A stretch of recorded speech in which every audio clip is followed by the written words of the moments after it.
The book house in Dinkytown is home to thousands of used books. Since it opened in 1976, Kristen Eide Tollefson has been giving stories to students. We're not looking at books as merchandise. We're looking at them as, is there value here that needs to be transmitted to another generation of thought and students. She also has a passion for sharing stories about her community. And this is a 1970s version of the street music scene. One of my favorites. Dinkytown is made up of about 6 blocks near the University of Minnesota campus. It's a community centered around students and small businesses. It's known for its rich history, like being the former home of Bob Dylan. You can do and be pretty much anything you want to do and be in Dinkytown.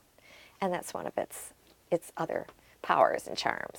But developers have been trying to change the community for over 45 years. In 1970, students held protests to preserve the buildings in Dinkytown that were going to be torn down.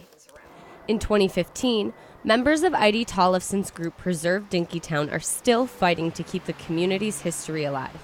She says it's Dinkytown's character and student market that drives developers here. All we're asking in Preserve Dinkytown is preserve the asset.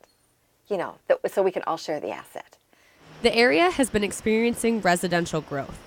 In the past 3 years, 5 high-rise apartment buildings have gone up within blocks of Dinkytown.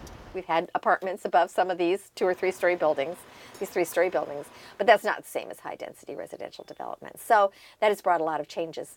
Eide Tollefson believes it's people's special connection to the community that makes it last. There are lots of changes. But what endures is people's love of Dinkytown. Like in 1970, students, business owners, and people who love Dinkytown are continuing to preserve its history. Hannah Flood, Murphy News Service.